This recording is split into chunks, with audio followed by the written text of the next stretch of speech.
Gjykata kushtetuese ka dalë me aktgjykim në lidhje me kërkesën e vetëvendosjes ndaj dekretit të presidentes Vjosa Osmani për shpërndarjen e kuvendit.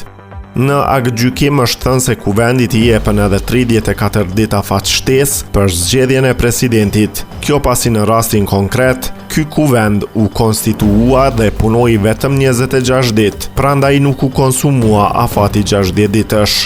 Kushtetuesja ka dhënë edhe sqarime të rëndësishme lidhur me afatet për zgjedhjen e presidentit, duke interpretuar dispozitat përkatëse të kushtetutës në kontekstin e zhvillimeve të fundit.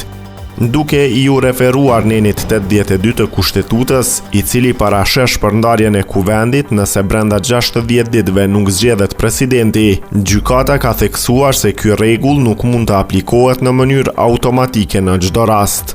Sipas aktgjykimit, në rrethanat konkrete të konstituimit të kuvendit më 11 shkurt 2026, deputetët nuk kanë pasur në dispozicion afatin e plot kushtetues për ta përfunduar procedurën e zgjedhjes së presidentit. Megjithatë, duke ju referuar në paragrafit 3 të paragrafit 1 të nenit 82 të kushtetutës, përmes të cilit përcaktohet që kuvendi shpërndahet në rastin kur nëse brenda afatit prej 60 ditësh nga dita e fillimit të procedurës së zgjedhjes, nuk zgjedhet presidenti i Republikës së Kosovës. Gjykata marr për bazë kontekstin specifik të rrethanave të konstituimit të kuvendit më 11 shkurt 2026, vlerësoi se kuvendi nuk ka pasur 60 ditë në dispozicion, brenda të cilës periudhë duhej përfunduar procedura për zgjedhjen e presidentit, thuhet ndër të tjera në aktgjykim.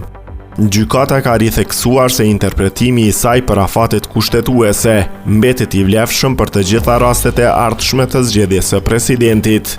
Si rrjedhoi, gjykata rithekson se interpretimi i saj lidhur me afatet kushtetuese të përcaktuara me nën paragrafin 3 të paragrafit 1 të nenit 82 të kushtetutës, në lidhje me paragrafin 2 të nenit 86 të kustetutës, për zgjedhjen e presidentit ashtu siç është specifikuar në paragrafat 153-162 të këtij aktgjykimi, mbeten të aplikueshme në të gjitha rastet e zgjedhjes së presidentit në të ardhmen, përkatësisht procedura për zgjedhjen e presidentit të ri, e cila nuk mund të zgjasë më shumë se 60 ditë, ditë kur duhet të fillojë përpara dhe të përfundojë jo më vonë se 30 ditë para përfundimit të mandatit të presidentit aktual, thekson më tej aktgjykimi pika 191.